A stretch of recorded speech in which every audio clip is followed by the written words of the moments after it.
Ini sholat mau bawa topi, kira-kira gimana? Boleh nggak sholat pakai topi? Boleh, Kang, boleh bangun dulu nggak apa-apa, biar lihat dulu. Nah, kalau sholat pas pakai topi, boleh nggak?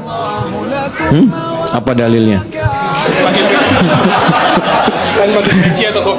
Nah ya, sebenarnya simple aja. Nggak semua harus pakai dalil-dalil yang rumit. Yang penting rambut saya nutupin bagian kepala saya, itu aja. Zaman Nabi nggak ada, emang nggak ada topi zaman Nabi, itu aja. Jadi boleh, silahkan ya. Ini pakai begini boleh, nggak ada masalah. Tapi ingat, jangan menutupi bagian sujud, kening ini. Ya, nah ini kan kening nih, ya. Kalau bisa naikin lagi ke atasnya dikit. Nah, supaya ini nggak ada hambatan. Jelas sampai sini? Baik, beliau sedang ruku, ini datang. Ya, statusnya apa, Mas? Masbuk ya, ulangi. Kenapa masbuk? Jangan ketawa. Contoh. Orang lain bisa sholat berjamaah, pas satu antum masbuk. Sibuk apa antum sampai lupa sama Allah? Kang, ini apa? Nggak bisa sih. Jadi imam antum jangan nengok. Jangan diulang ya. Hidup pengen mudah, rizki pengen gampang, sholat masbuk. Ya. Jangan diulang ya. Ustaz keburu itidal. Nah, ini ruku. Nah, antum apa yang dilakukan? Terserah, bebas. Tahan sebentar. Berdiri dulu. Mas Anam boleh, Mas Arwan boleh berdiri.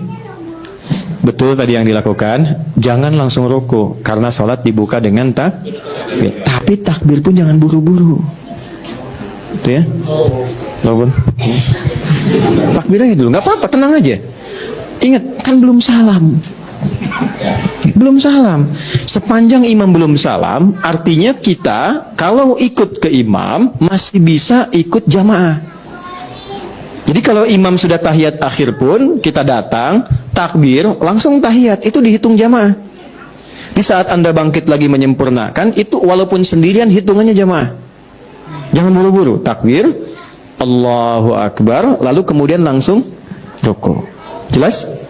Kalau imamnya ruku, kemudian ini Mas Rijal juga ikut ruku, Mas Arman. Kemudian ruku ini, ya kata Nabi langsung ruku. Nah, saat ruku ini, itu sudah dihitung satu rakaat. Jelas? Ini sekarang sedang salat subuh. Ini rakaat pertama.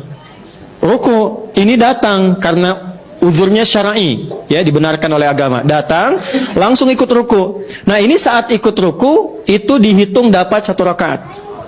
Jelas? Tapi tidak boleh modus. Ya, udah tahu nih imamnya, kan? Wah, Arman nih, Baqarah, misalkan. Ya.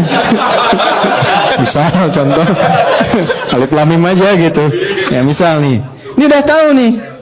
Ada hadisnya ruku, lumayan tungguin tuh. Padahal di belakang udah tahu. Jadi begitu ini ruku baru masuk. Allahu Akbar. Itu dosa. Jelas? Ingat, uzur syar'i. Terlambat misalnya ke masjid, datang karena kondisi tertentu, imam pas ruku langsung ruku. Jelas? Itu dapat satu rakaat. Dan itu keterangan Nabi, bukan keterangan Adi. Keterangan Nabi. Idza adrakta rak'ata, kalau engkau dapat satu ruku dalam imam, adraktas shalah, engkau mendapatkan satu rakaat. Jelas begini? Baik, silakan. Nah, bagaimana kalau sudah ingin tidal? Fala yu'tadda minhu, maka tidak dihitung. Dihitungnya berjamaah tapi nggak dihitung rakaat. Jelas ya? Misal, Allahu Akbar, ruku, sami Allahu liman hamidah, Anda masuk, langsung ikut i'tidal. Tapi itu dihitung sebagai penyerta jamaah, bukan rakaat. Ikut serta dalam jamaah, tapi tidak dihitung satu rakaat. Nah, jadi i'tidal aja nggak dihitung satu rakaat, apalagi sujud. Jadi kalau dapat sujud dengan imam, itu belum dihitung satu rakaat, tapi dihitung berjamaah. Jelas di sini? Oke. Saya kira itu yang menjadi bahasan kita hari ini. Saya simpulkan, ruku adalah bagian yang istimewa dalam praktikal sholat. Ada keistimewaan yang berbeda dengan berdiri saat ruku. Orang yang mampu ruku dengan baik, satu, Allah menjamin akan memuliakan ia dalam hidupnya dengan mengangkat derajatnya. Jadi kalau Anda di kantor, diangkat di tempat yang baik. Di rumah tangga diangkat dengan derajat yang baik. Di kehidupan sosial diangkat dengan baik sepanjang dia selalu menjaga rukunya dengan baik. Satu, itu janji Allah.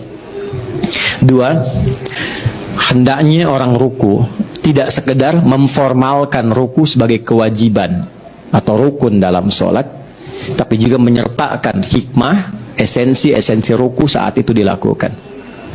Sucikan Allah dari berbagai hal atau perilaku kita yang kurang baik, yang tidak sesuai dengan kemuliaan Allah.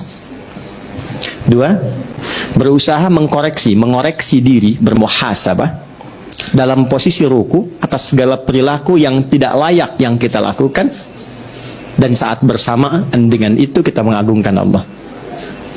Dan yang ketiga, berdoalah dengan khusyuk kepada Allah setelah menyempurnakan tahapan-tahapan yang tadi telah disampaikan. Ya, niscaya dalam doa itu Allah akan mengangkat kita dan menjawab dengan menawarkan, apa permohonanmu hambaku?